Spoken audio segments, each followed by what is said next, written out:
Hello दोस्तों, आप सभी का अपने इस YouTube चैनल में स्वागत है। आज आप लोग इस वीडियो में देखिए 500 का 20% ऑफ 500 मिश्रधन निकालना, मूलधन निकालना, ब्याज निकालना, चक्रवृद्धि ब्याज निकालना, ये सब सीखेंगे।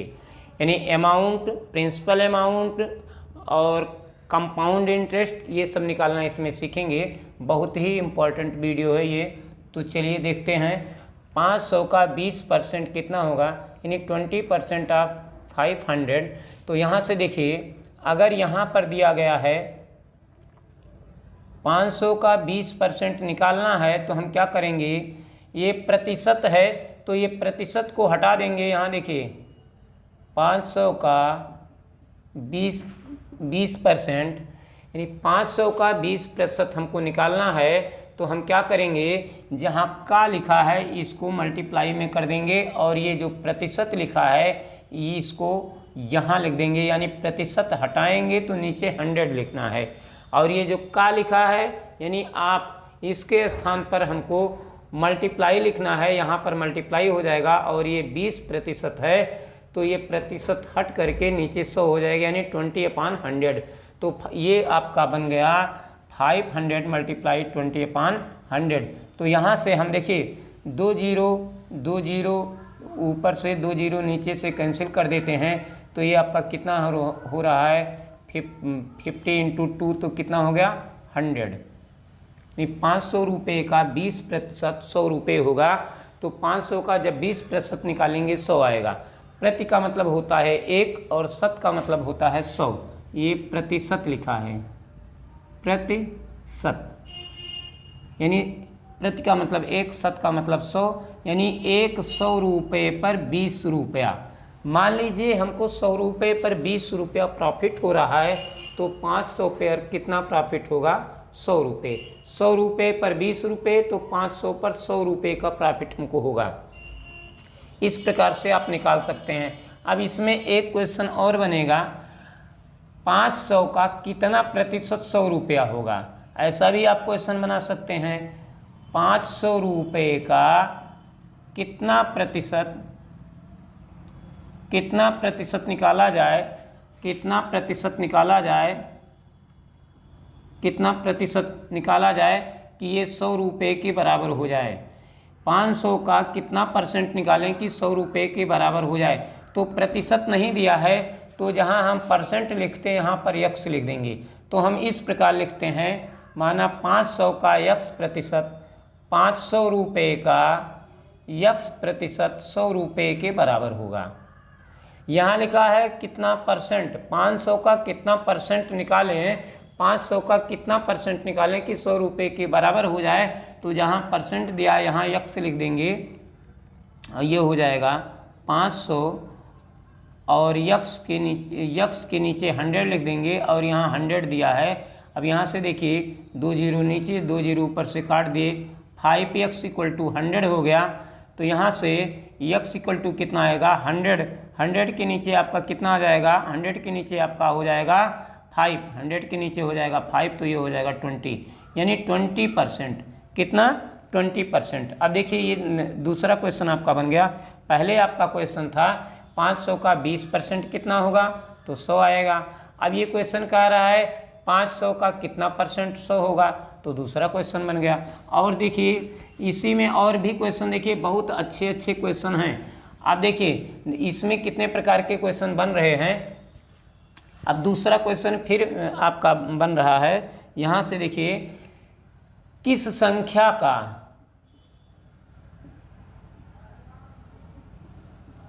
किस संख्या का 20% 100 होगा। अब यहाँ संख्या नहीं दिया है, यानी आप कह सकते हैं कितने रुपए का 20% 100 के बराबर होगा। तो यहाँ पर आप x मान लीजिए, जहाँ 500 था ये नहीं दिया गया है तो आप यहाँ x मान लीजिए। x का 20% आपका कितना होना चाहिए, 100 रुपये, यानी x का 20% कितने के बराबर होना चाहिए, 100 के। तो x × 20/100 = 100।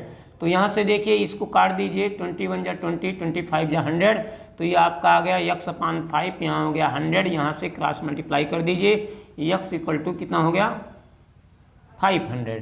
तो यहाँ पर आप क्या लिखेंगे 500, यानी 500 का 20% 100 के बराबर हो जाएगा।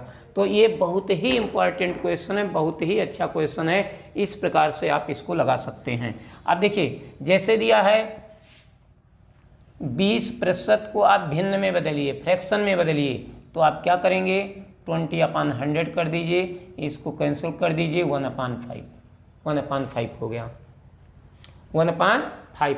और अगर फ्रैक्शन दिया है इसको परसेंट में करना है, तो आप क्या करेंगे, परसेंट में करना है तो 100 से मल्टीप्लाई कर देंगे, यानी परसेंट दिया है, फ्रैक्शन में करना है, भिन्न में करना है, तो परसेंट को हटा के नीचे 100 लिख देना है, और अगर पहले से फ्रैक्शन दिया है तो उसमें 100 से मल्टीप्लाई कर देना है, तो ये हो जाएगा 100/5, तो ये हो जाएगा 20%। एकदम बिल्कुल सिंपल है, लेकिन ये बहुत ही इंपॉर्टेंट क्वेश्चन है, ये सब बहुत ही इंपॉर्टेंट क्वेश्चन है। तो चलिए नेक्स्ट क्वेश्चन देखते हैं। नेक्स्ट क्वेश्चन क्या है आपका, अगला क्वेश्चन देखते हैं। इस वीडियो में बहुत ही सुंदर सुंदर क्वेश्चन है। अगला क्वेश्चन है आपका, देखिए इस वीडियो में जो भी क्वेश्चन है सब बहुत ही इंपॉर्टेंट हैं। अब देखिए जैसे आपका होता है मिश्र धन, यहाँ देखिए मिश्र धन बराबर होता है मूलधन प्लस ब्याज। मिश्र धन बराबर मूलधन प्लस ब्याज, ये आपका ब्याज हो गया। अब देखिए इसमें मिश्र धन को लिखते हैं हम A, और इसको P और इसको SI।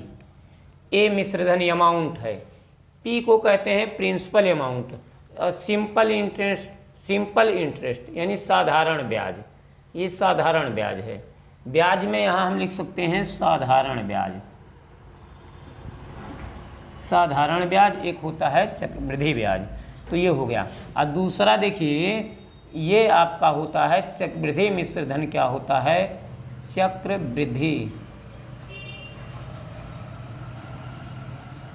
चक्रवृद्धि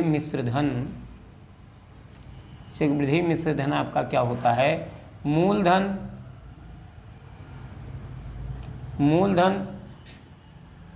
1 प्लस दर बटे 100 के पावर समय, यानी चक्रवृद्धि मिश्र धन बराबर मूलधन 1 प्लस दर बटे 100 पावर समय। अब यहाँ देखिए इसको इंग्लिश में ऐसे लिखेंगे A = P × 1 + R/100 power n का मतलब समय हो गया। अब देखिए मिश्रधन क्या है, मिश्रधन ऐसे आप समझ सकते हैं जैसे 1200 रुपये 1200 रुपये हम बैंक से उधार लाते हैं। मान लीजिए 2 वर्ष के लिए उधार लाते हैं, और बैंक को 10% ब्याज लेता है, 10% वार्षिक ब्याज लेता है, 10% वार्षिक पर एनम वार्षिक ब्याज लेता है। तो हमको 2 वर्ष बाद कितना वापस करना पड़ेगा, देखिए इतना रुपया मान लीजिए हम बैंक से उधार लाते हैं और 2 वर्ष बाद हम वापस करते हैं, 10% ब्याज पर हमको वापस करना है, तो हमें टोटल कितना रुपया वापस करना पड़ेगा। तो जितना रुपया टोटल वापस करना पड़ेगा वो रुपया आपका हो जाएगा मिश्रधन। अभी आप इसको पढ़ेंगे, ये साधारण जो मिश्रधन है, साधारण मिश्रधन साधारण ब्याज से, जिसमें चक्रवृद्धि ब्याज नहीं जोड़ा जाएगा। चक्रवृद्धि ब्याज नहीं जोड़ना है तो इसका ब्याज साधारण ब्याज के हिसाब से कितना वापस करना पड़ेगा। तो देखिए एक सूत्र आप नोट कर लीजिए, ब्याज, पहले हम ब्याज निकालते हैं। अगर इतना रुपया हम 2 साल के लिए 2 वर्ष के लिए उधार लाते हैं इस रेट से, यानी 10% वार्षिक, 100 रुपये पर 10 रुपया ब्याज लगेगा, तो हम 2 साल बाद हमको कितना वापस देना पड़ेगा टोटल, और कितना ब्याज बनेगा ये आप सीखेंगे। हाँ, तो ब्याज बराबर होता है, देखिए, मूलधन गुणे समय गुणे दर बटे 100। ये देखिए ब्याज, मूलधन गुणे समय गुणे दर बटे 100।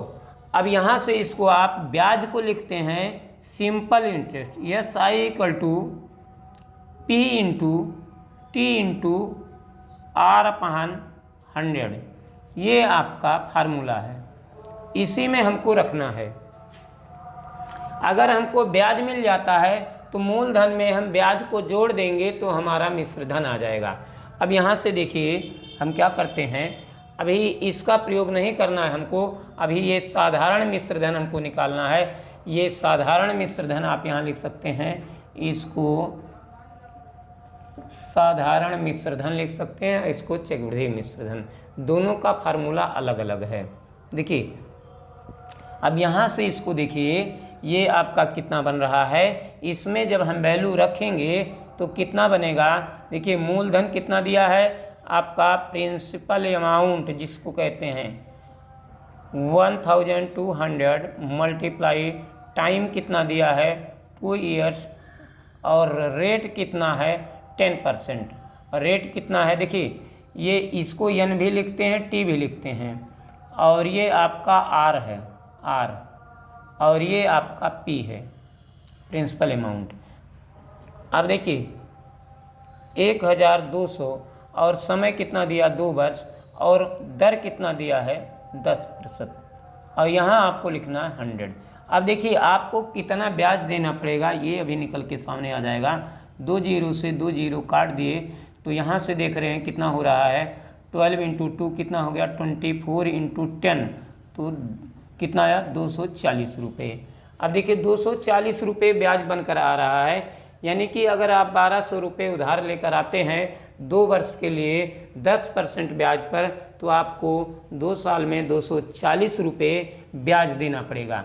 चलिए आगे देखते हैं मिश्रधन कितना होगा। तो 240 रुपये हमको एक्स्ट्रा देना है, तो हमको टोटल कितना देना पड़ेगा। देखिए मूलधन कितना रुपया हम उधार लेकर आए थे 1200, और साधारण ब्याज कितना बन गया 240 रुपये, तो हमें टोटल कितना वापस करना पड़ेगा 1440 रुपये। 1440 रुपये इतना वापस करना पड़ेगा। तो इस प्रकार से ये आपका मिश्रधन हो गया। अब देखिए अगर यही जो पैसा लाए हैं, अगर हमको साधारण ब्याज पर ना मिले ये पैसा, चक्रवृद्धि ब्याज पर मिले, तब हमको कितना रुपया वापस करना पड़ेगा और कितना ब्याज देना पड़ेगा। तो चलिए उसको देख लेते हैं।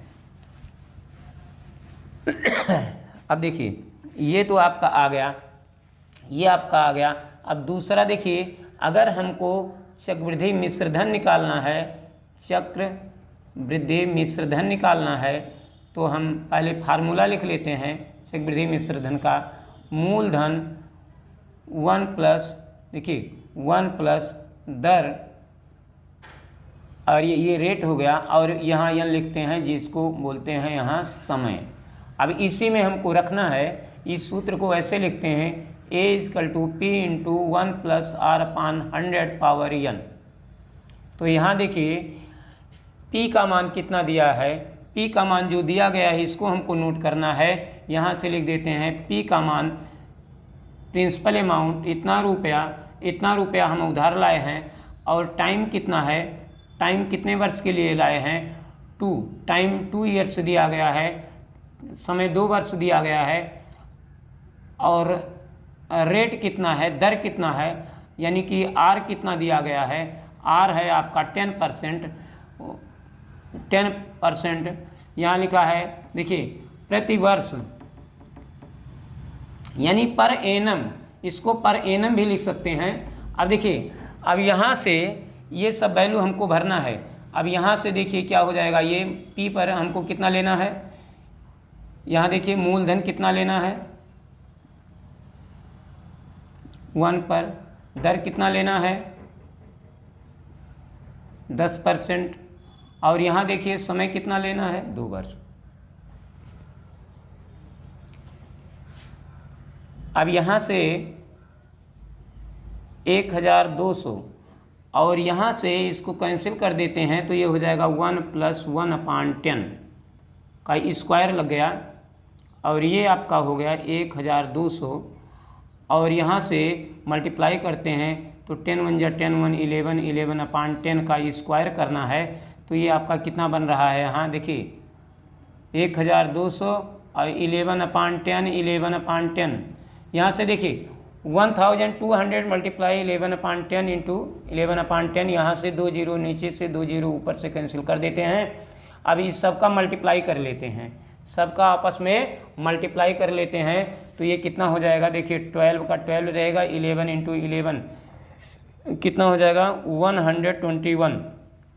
अब 121 में देखिए 121 को 12 से मल्टीप्लाई कर लेना है तो 2 आएगा, 4 आएगा, 2 हो गया, यहाँ 1 2 1 तो 2 4 1 5 2 4 1, यहाँ देखिए इतना वैल्यू आया। इसमें कितना आया था, इसमें आपका ये वैल्यू आया था 1440 रुपये और यहाँ आपका आ रहा है, यहाँ देखिए आपका कितना आ रहा है 1452 रुपये। तो ये 452 रुपये आपका ज़्यादा है, यहाँ 440 रुपये आया है और यहाँ 452 रुपये आया है। तो ये क्यों ज़्यादा आया, क्योंकि ये चक्रवृद्धि मिश्रधन है। चक्रवृद्धि मिश्रधन है यानी 1 साल का जो ब्याज लगता है, जितना ब्याज बनता है उस ब्याज के ऊपर फिर ब्याज लगना शुरू हो जाता है। 1 साल पर जितना ब्याज आपका बनता है अगर उसको आप जमा नहीं करते हैं तो जो ब्याज बना है 200 100 500 जो भी रुपये ब्याज बनता है उस पर फिर 10% के हिसाब से ब्याज लगना शुरू हो जाता है, इसलिए ये मिश्रधन ज़्यादा आता है। अब देखिए अगर आपको ब्याज निकालना है यानी कंपाउंड इंटरेस्ट निकालना है, जिसको CI कहते हैं, जिसको CI कहते हैं कंपाउंड इंटरेस्ट। अब देखिए अगर आपको CI निकालना है, CI का मतलब है चक्रवृद्धि ब्याज, चक्रवृद्धि ब्याज अगर आपको निकालना है तो आप क्या करेंगे, मिश्रधन से मूलधन माइनस कर देंगे। मिश्रधन से आप मूलधन माइनस कर दीजिए। मिश्रधन आपका कितना है, मिश्रधन टोटल आया है 1452 रुपये और मूलधन कितना है 1200 रुपये। तो इस प्रकार से आपका कितना आ रहा है, यहाँ से यहाँ देखिए मिश्रधन और ये यहाँ से तो 252 रुपये, कितने रुपये हो गए 252 रुपये। तो 252 रुपये आपके ये हो गए ब्याज। और यहाँ कितना आया था आपका 240 रुपये ब्याज आया था, यहाँ ब्याज कितना आया है 252 रुपये। तो ये कुछ ज़्यादा आता है, चक्रवृद्धि ब्याज ज़्यादा आता है। अब देखिए दोनों ब्याज में अंतर है, 12 रुपये का डिफरेंस है। चलिए नेक्स्ट क्वेश्चन देखते हैं। बहुत ही अच्छा क्वेश्चन है ये, बहुत ही सुंदर क्वेश्चन है। अब इसमें देख लेते हैं थोड़ा सा। ये जो आपका सूत्र दिया रहता है, जैसे मान लीजिए आपका यहाँ 2000 रुपये दिया गया है, मूलधन आपको यहाँ दिया गया 2000 रुपये और दर दिया गया है 10% वार्षिक। समय दिया गया है मान लीजिए 2 वर्ष दिया गया है, समय 2 वर्ष दिया गया है। आपको ब्याज निकालना है, साधारण ब्याज आपको निकालना है। अब देखिए साधारण ब्याज आपको निकालना है तो आप क्या करेंगे, सीधे आप सूत्र जो याद है आपको लिख दीजिए, PRT अपन 100, बस इतना लिखना है आपको। PRT अपन 100 लिखना है। P पर P का वैल्यू रख दीजिए, कितना दिया है 2000, R का मान कितना दिया है और T का मान कितना दिया, समय कितना दिया है 100। अब देखिए ये साधारण ब्याज है जिसको SI कहते हैं, सिंपल इंटरेस्ट। ये SI है, सिंपल इंटरेस्ट है। ये आपका वैल्यू है साधारण ब्याज। जैसे आपका सूत्र बताया गया है, साधारण ब्याज मूलधन गुणे दर गुणे समय, मूलधन गुणे समय दर गुणे समय, और नीचे कितना लिखना है आपको 100। तो इस प्रकार से ये इसको आप छोटा कर लीजिए, 2 जीरो से 2 जीरो यहाँ कैंसिल हो गया। अब यहाँ हो गया 20 इंटू 10 इंटू 2, तो आपका कितना हो जाएगा, ये आपका कितना हो जाएगा, यहाँ हो जाएगा 20 इंटू 20, ये आपका कितना हो गया 400 हो गए। ये 400 रुपये आया ब्याज, 400 रुपये आपका ब्याज आ गया। अब मान लीजिए इसमें ब्याज पहले से दिया हो और ये वैल्यू ना दिया हो तो हम क्या करेंगे, जैसे जब हम ब्याज निकालते हैं, मान लीजिए यही क्वेश्चन इस प्रकार से दिया हो, साधारण ब्याज हमारा 400 रुपये आया है, साधारण ब्याज 400 रुपये आए हैं। देखिए 400 रुपया ये मान लीजिए आपका ब्याज आया है, आपको यहाँ का वैल्यू नहीं पता है, फिर आप वही सूत्र लगाएंगे। देखिए साधारण ब्याज का जो सूत्र है वही सूत्र आप लगा दीजिए, मूलधन समय दर और 100, बस इस सूत्र में, ये सूत्र आप याद रखिए। इसके बाद जो वैल्यू जैसे दिया गया वैसे भर दीजिए, जो वैल्यू आपको पता है उसको उसके स्थान पर आप रख दीजिए। अब यहाँ से देखिए ब्याज कितना दिया है 400, तो यहाँ आप 400 लिख दीजिए। मूलधन कितना दिया है, मूलधन नहीं दिया है, मूलधन आपको निकालना है। समय कितना दिया है, समय 2 वर्ष दिया है। दर कितना दिया है, 10% दर दिया है। और यहाँ से अब आपको क्या करना है, अब आपको इसको छोटा करना है। अब देखिए यहाँ से आपका 400 हो गया है और यहाँ आपका मूलधन है और ये कितना हो जाएगा 20/100, तो यहाँ से इसको काट के छोटा कर लीजिए, ये 1/5 आ गया। यहाँ कितना आ गया 1/5, ये आपका आ गया 1/5।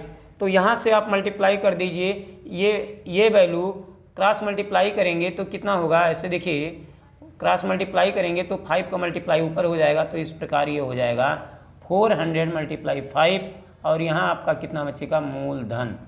तो आपका यहाँ आंसर कितना हो जाएगा, यहाँ पर आपका आंसर बन जाएगा 2000। देखिए जब आप मल्टीप्लाई करेंगे तो ये आपका आंसर हो जाएगा 2000, ये आपका मूलधन, ये आंसर आ गया। देखिए यहाँ इसमें और भी क्वेश्चन बनेंगे, जैसे मान लीजिए ये भी दिया गया है, आपको मूलधन दिया गया 2000 और आपको दर नहीं दिया गया, दर यहाँ नहीं दिया गया, तब भी आप वही सूत्र लगाएंगे। यहाँ पर नहीं दिया गया है तो आप क्या करेंगे, ब्याज साधारण ब्याज का सूत्र लिखेंगे, मूलधन गुणे समय गुणे दर बटे 100। साधारण ब्याज यानी simple interest equal to P into T into R/100। तो यहाँ से आपको जो वैल्यू दिया गया है सब नोट कर लीजिए। यहाँ से देखिए ये 400 और P कितना दिया है, ये कितना दिया है, जो वैल्यू दिया उसको रख लीजिए। समय कितना दिया है और दर कितना दिया है ये नहीं दिया है, ये हमको निकालना है। और यहाँ 100 दिया है, देखिए 2 जीरो नीचे 2 जीरो ऊपर से कैंसिल कर दिए और यहाँ कितना हो गया 20 दूना 40 हो गया। और यहाँ से ये आपका 400 है और 40 को इधर लाएंगे तो ये मल्टीप्लाई में है, डिवाइड हो जाएगा, यहाँ आपका हो जाएगा दर। तो यहाँ से इसको जब आप कैंसिल करेंगे, देखिए 1 जीरो से 1 जीरो कैंसिल हो गया और 40 को 4 से डिवाइड करेंगे 10 आएगा। तो आपका कितना आ गया 10%, ये कितना आ गया 10%, 10 आ गया। देखिए यहाँ पर आपको क्या लिखेंगे 10% वार्षिक। तो इस प्रकार से ये बहुत ही अच्छे क्वेश्चन इसमें हैं, बहुत ही सुंदर क्वेश्चन हैं। आप फ्रैक्शन को परसेंट में बदलिए, परसेंट को फ्रैक्शन में बदलिए। चलिए एक क्वेश्चन और बता देते हैं, बहुत ही इम्पॉर्टेंट क्वेश्चन है, बहुत ही सुंदर क्वेश्चन है, उसको आप देख लीजिए, समझ लीजिए। चलिए देखते हैं। जैसे मान लीजिए आप इंटरमीडिएट में बोर्ड का पेपर दिए हैं और आपको 500 में 500 का मैक्सिमम मार्क होता है, यानी पूर्णांक 500 का होता है, 5 सब्जेक्ट होते हैं।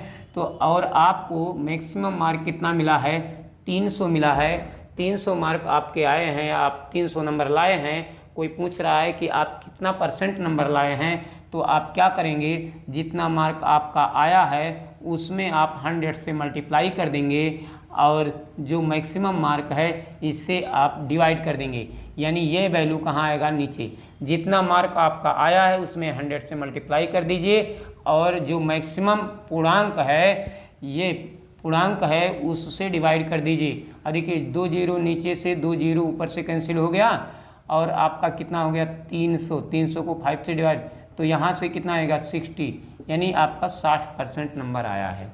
60% नंबर आपका आया है। ऐसे हाई स्कूल में है, जैसे मान लीजिए हाई स्कूल में 600 का पूर्णांक होता है, पूर्णांक 600 का होता है, यानी मैक्सिमम मार्क जो होता है 600 का होता है। और अगर कोई बच्चा इसमें 360 मार्क लाता है, 360 नंबर लाता है, तो सेम जैसे इसको लगाएं वैसे ही करना है। आपको जितना मार्क आया है, जितना मार्क बच्चा लाया है, उसमें आप 100 से मल्टीप्लाई कर दीजिए और 600 से आप इसको डिवाइड कर दीजिए, यानी जो पूर्णांक है वो नीचे कर दीजिए, उससे पूर्णांक से डिवाइड कर दीजिए। तो यहाँ से 2 जीरो से 2 जीरो कट जाएगा, 6 हो गया। तो ये आपका बन रहा है, देखिए 6 से डिवाइड करेंगे 60%, यानी अगर 600 में हाई स्कूल में क्लास 10th में अगर कोई बच्चा 360 नंबर लाता है तो समझ लीजिए उसका 60% मार्क आया है। 600 का पूर्णांक होता है, 600 का पूर्णांक होता है, 360 मार्क अगर वो लाता है बच्चा, तो आप परसेंट निकालेंगे तो पता चलेगा उसका परसेंट 60% आया है, यानी वो एग्ज़ाम में 60% अंक लेके पास हुआ है। तो हम समझ रहे हैं कि ये सब क्वेश्चन आपके समझ में अच्छे तरीके से आ गए होंगे और ये सब क्वेश्चन बहुत ही इम्पॉर्टेंट हैं, बहुत ही यूजफुल क्वेश्चन हैं। अगर वीडियो आपको अच्छा लगा हो, वीडियो को लाइक शेयर सब्सक्राइब और कमेंट कीजिए। खुश रहिए, मस्त रहिए।